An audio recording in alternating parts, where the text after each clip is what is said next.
Minerals کتنے تھے، natural resources کتنے تھے، یہ ان کا پیمانہ ہے دور زرعی کا۔ پھر محلات کتنے شاندار تھے، فوجیں کتنی طاقتور تھیں۔ تو اس مادی پیمانے کے مطابق چاہے اموی ہوں، عباسی ہوں، سلجوقی ہوں اور عثمانی ہوں، بلا شبہ مسلمانوں کے عظیم الشان اور سنہری ادوار تھے۔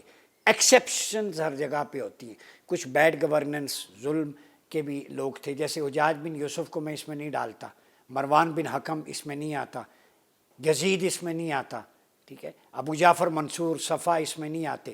تو جو لوگ جنہوں نے ظلم کیے وہ اس درخت کے ساتھ لگے ہوئے، وہ گلے سڑے پھل ہیں جو اس درخت کے ساتھ پھر ٹوٹ جاتے ہیں، لیکن باقی پھل دار درخت جو صاف شفاف ہیں ان کی اہمیت سے تو انکار نہیں کیا جا سکتا۔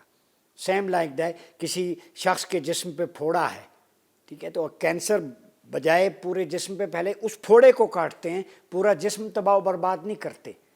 تو جہاں پہ یزید کی ظلم ہے، واقع حرہ ہے، اہل بیت کی شہادتیں ہیں، حجاج بن یوسف کا عبداللہ بن زبیر کو شہید کرنا، سینکڑوں تابعین کو، تبع تابعین صحابہ کو، پھر اسی طرح مروان بن حکم کی چالاکیاں، مکاریاں، یہ ایک طرف کرے ابو جعفر منصور کی، چاہے امام احمد بن حنبل ہوں، امام اعظم ابو حنیفہ ہوں، قید و بند ہو، تو یہ چھوڑ کے جو لوگ اچھے ہیں اس میں ان کو تو ہم لیں گے۔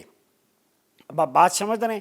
تو اسلام کسی دور کو دور زرعی اس کی مادی وسعت کی بنیاد پر نہیں دیکھتا، یہ فرق ہے۔ میں نے مغرب کا بتا دیا، وہ جس اینگل سے دیکھتے ہیں اس میں بھی یہ سلطنتیں مور دین 60-70% ان میں علم حکمت کی ترویج و اشاعت ہوئی۔ ہاں ایسے بادشاہ بھی آئے جنہوں نے مظالم کیے، تو ان کینسر زدہ پھوڑوں کو الگ کر کے باقی جو صاف جسم ہے وہ ہماری تاریخ کا حصہ ہے، درخشاں، اس کو ہم ایکسیپٹ کرتے ہیں۔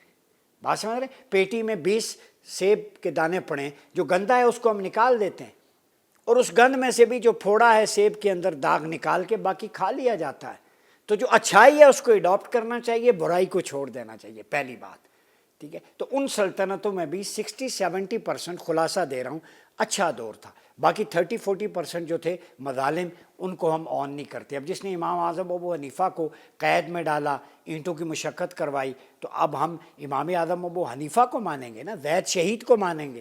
امام احمد بن حنبل کے مقابلے میں چاہے جتنا بڑا عباسی حکمران ہو، ہم امام احمد بن حنبل کے استقامت اور حریت کو استعارے کے طور پہ بیان کریں گے۔ اب بات سمجھ رہے ہیں؟ تو یہ مقصد ہے۔ تو اسلام میں عدل الہی، شورا، تقوی اور اللہ کے قانون کی بالادستی، اس کی بنیاد پر آئیڈیل دور مانا جاتا ہے۔ اس کی بنیاد پر نہیں کہ بلڈنگز کتنی ہیں، ترقی کتنی ہے، ریسورسز کتنے ہیں۔ بات سمجھ رہے ہیں؟ تو اس نظریاتی پیمانے پر تولیں تو انسانی تاریخ کا حقیقی دور، جو دور زرعی، صرف نبی اکرم صلی اللہ علیہ وسلم کا عہد مبارک اور خلفائے راشدین کے 30 سال ہیں۔ تو آئیڈیل سسٹم رسول اللہ صلی اللہ علیہ وسلم کا دور اور خلفاء کے 30 سال، جیسے میں نے پہلے کہا 40 سال آئیڈیل ہے، اسی کے ریوائیول کی ہم بات کر رہے ہیں، کسی اور کی بات نہیں کر رہے۔ وہ جب ہم خلافہ علی منہاج نبوہ کہتے ہیں تو وہ 30 سال اسی منہج راستے کو کہتے ہیں، اسی ٹریک پہ ہیں جو رسول اللہ بچھا کے گئے تھے، اسی میں وسعت دی گئی۔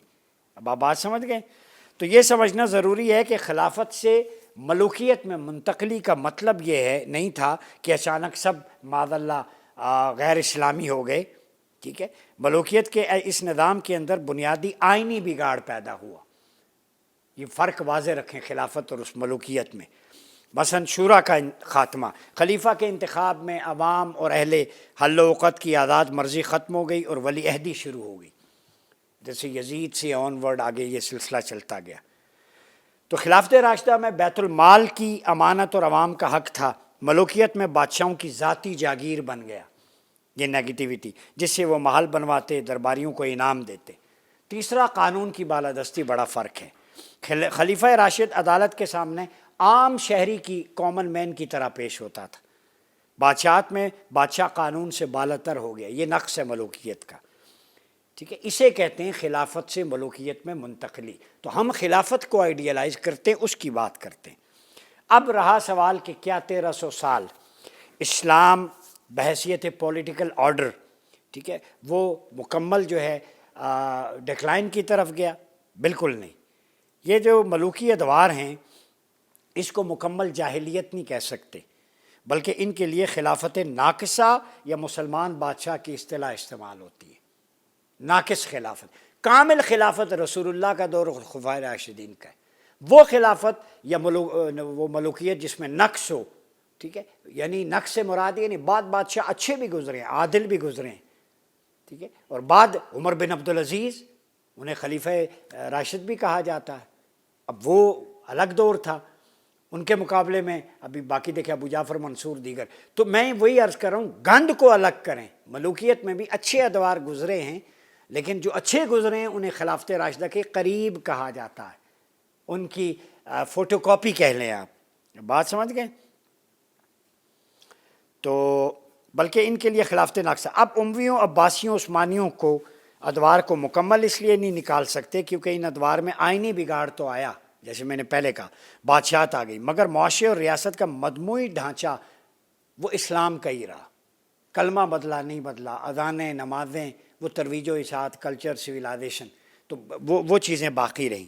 قانون شریعت کی بالادستی ان تمام ادوار میں ریاست کا قانون قرآن و سنت ہی رہا، وہ نہیں بدلا کہ کسی نے کہا ہو کہ بدھ مت کا یا کوئی اور کتاب رکھ لیں۔ سول لا، کرمنل لا، خاندانی آئلی قوانین بھی اسلامی تھے، عباسی دور میں بھی، سلجوق میں بھی، عثمانیوں میں بھی، ٹھیک ہے۔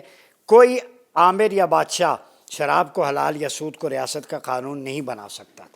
ہاں ایکسیپشن ہے، یزید حلال و حرام میں رہا، وہ تو خبائث کے دور میں سے آتا ہے، یزید کا دور وہ تو تاریک دور ہے، اس کو تو امام احمد بن حنبل نے اس پہ کفر کا فتویٰ لگایا، عبداللہ ابن عمر نے اس کی موت پہ کہا کہ شام والو تمہارا فرعون مر گیا، اس کے تو مظالم کی داستان شاہ ولی اللہ تک سر الشہادتین شاہ عبداللہ محدث دہلوی کی پڑھیں، اس پہ تو اجماع ہے وہ فاسق فاجر ملعون تھا، اس کے ہاتھ نواسے رسول کے خون سے رنگین تھے، ان کے قاتلوں کو سزا نہ دینا، پھر واقع حرہ مسجد نبوی میں گھوڑے دوڑانا، ٹھیک ہے، اس کو مباح الدم قرار دینا، صحابہ تابعین کو شہید کرنا، کعبے پہ پتھر برسانا، مدینہ خون آلود، ان عورتوں کی آبرو ریزی کی گئی، وہ دور تو میں کہتا ہوں اسلام کو بھی چھوڑ دیں، مسلمانوں کو انسانی تاریخ کا سب سے حیوانی دور تھا یزید کا دور، اس پہ تو اجماع ہے، اس پہ دوسری رائے نہیں ہے۔ لیکن آج سیکولر ریاستوں میں جو کچھ ہے ایسا نہیں ہے۔ عثمانی اور سلجوقیوں نے اسلام کی سرحدوں کی حفاظت کی، یہ پازیٹیوز، انہوں نے صلیبیوں کو روکا، صدیوں تک مسلم دنیا کو بیرونی غلبے سے بچا کر ایک مرکزیت دی۔ پھر علوم و فنون کی سرپرستی، عباسی دور میں سائنس اور ٹیکنالوجی میں، فلسفے میں بڑے بڑے استاد، یونیورسٹیاں بنی، امام ابو حنیفہ، شافعی، امام بخاری، ابن سینا، خوارزمی جیسے مفکرین پیدا ہوئے، تو وہ علم دوستی تھی تو یہ مفکرین نے ترویج و اشاعت کی۔ کتاب الخراج امام ابو یوسف کی اسی دور میں لکھی گئی، بڑا بڑا کام کیا، یعنی کچھ حکمرانوں نے علم دوستی کا کام بھی چڑھایا جس سے ان پتہ چلتا ہے کہ وہ علم میں کتنا شغف تھا، تو ان کو ہم ایکسیپشنز میں رکھیں گے۔ پھر سائنس اور عسکری فتوحات، پھر جو ہے وہ یہ ہے، پھر یہ تفریق کیوں ضروری ہے؟ اب یہ سوال اپنی جگہ کھڑا ہے، وہ دربار اچھے تھے تو ہم خلافت اور کیا کہتے ہیں راشدہ کو اور ملوکیت کو الگ کیوں کرتے ہیں؟ اس کی وجہ یاد رکھیں، اسلام کی نظریاتی پاکیزگی کو بچانا ہے، آئیڈیالوجیکل پیوریفیکیشن کی پروٹیکشن کے لیے ہم ایسا کرتے ہیں تاکہ مکس نہ ہو حضور کا دور، خلافت کا اور باقیوں کے ادوار۔ تو یہ ایک لکیر کھینچ دی، آئیڈیل جو ہے جس کے اندر بالکل ایک ذرہ برابر بھی نقص نہیں ہے، وہ رسول اللہ کے 10 مدنی سال اور خلافت کے 30 سال ریاست اور انتظامیہ میں، ٹھیک ہے۔ اگر ہم اموی اور عثمانی بادشاہ یا عباسی ان کو اسلام کا آئیڈیل سیاسی ماڈل مان لیں مثال کے طور پہ، ٹھیک ہے، تو اس میں کیا ہوگا کہ تو کل دنیا کہے گی دیکھو تمہارے اسلام میں تو بادشاہ نے اپنے بھائی کو اندھا کر دیتا تھا، جیسے عباسی دور میں ہوا، اقتدار کے لیے سگے بھائیوں کو قتل کروا دیتے، ائمہ کو جو ہے وہ قید و بند میں ڈال دیتے، جیسے امام احمد بن حنبل، امام ابو حنیفہ، زید شہید جیسے اہل بیت اطہار کے ائمہ کو شہید کر دیا جاتا، بڑے بڑے لوگ، تو وہ پھر مکس ہو جاتا، ٹھیک ہے، جیسے ان کے محلات میں لونڈیاں رقص کرتی، ٹھیک ہے، اس پر سید مودودی نے خلافت و ملوکیت میں بڑی اچھی بحث کی ہے۔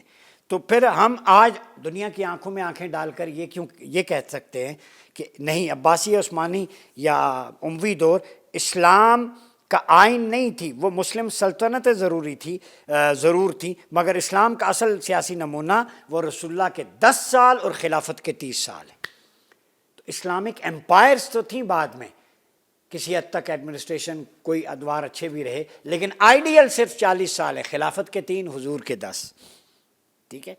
تو اگر تم نے اسلام کا عدل اور نظام بحیثیت مجموعی دیکھنا ہو تو ابو جعفر منصور، ہارون یا سلطان سلیمان کی طرف نہ دیکھو، سیدنا ابو بکر، عمر، عثمان و علی رضوان اللہ علیہ اجمعین کی طرف دیکھو.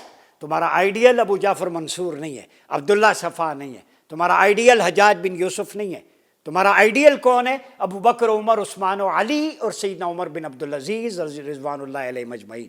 یہ ہے وہ ماڈل جس کی ہم بات کرتے ہیں. یہ فرق ہے بہت واضح.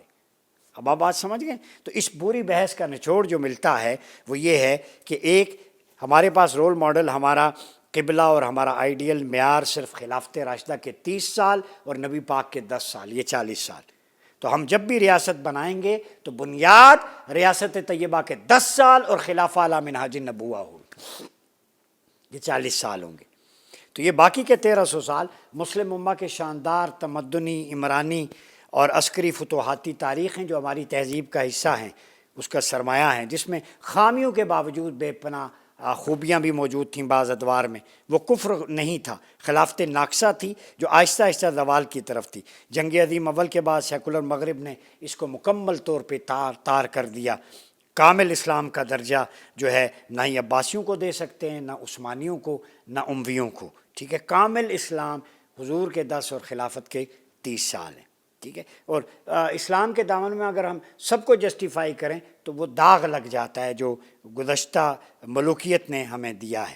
تو تاریخ سے سبق سیکھ کے ہم اسے آگے بہتر بنا سکتے ہیں. اور ہمارا یہی موٹو ہے کہ خلافت عثمانیہ کی جب ٹوٹی تو بالفور ڈیکلیریشن کے ذریعے یہودیوں کو بسایا گیا، نیشن سٹیٹس میں بٹے، آج قبلہ اول خون کے آنسو رو رہا ہے، وہاں کی حالت آپ دیکھیں. تو ہمارا خلافت ماڈل نہ صرف قبلہ اول کی آزادی کے لیے ہے بلکہ رسول اللہ صلی اللہ علیہ وسلم اور خلفاء کے دور زرعی کو واپس لانا، کتابوں سے نکال کر معاشرے میں امپلیمنٹ کرنا. جب ہماری عدالت خلافت کے تابع ہو گئی تو اس میں یہ نہیں ہوگا پھر سیدنا علی کی طرح وہ جج کے سامنے پیش ہونا ہوگا، سیدنا عمر کی طرح قمیص کا حساب دینا ہوگا، پھر امیر غریب کا فرق نہیں ہوگا، پھر سودی کاروبار نہیں ہوگا، تجارت عام ہوگی، پھر بازار، پھر قاضی المظالم، قاضی حسبہ ہوں گے، ہر کسی کا اکاؤنٹیبلٹی ہوگی. ہم یہ ماڈل چاہتے ہیں. یہ پیار محبت کا، انصاف عدل کا ماڈل ہے. اس سے گھبرانے کی ضرورت نہیں ہے. گھبرائے گا وہی جس کی دکانداری، کرپشن، کھابے بند ہوتے ہیں. تو لوگوں، عام آدمی کا مقدمہ، اگر تم مہنگائی سے، غربت سے، بے روزگاری سے جان چھڑانا چاہتے ہو تو تمام مسائل کا حل قرآن و سنت میں، نبوی دور حکومت میں اور خلفائے راشدین میں ہے. اس کے علاوہ کوئی سولوشن نہیں ہے. بار بار آپ اس کو چکر دیتے رہیں، ایڈیٹوریل ریفارمز کرتے رہیں، الیکٹورل کالج بدلیں، جو مرضی کر لیں، کچھ نہیں ہونا. بنیاد کی طرف لوٹنا ہوگا، اور وہ بنیاد قرآن ہے اللہ کا اور فرمان ہے میرے مصطفیٰ صلی اللہ علیہ وسلم کا. اجازت دیجیے. اللہ حافظ.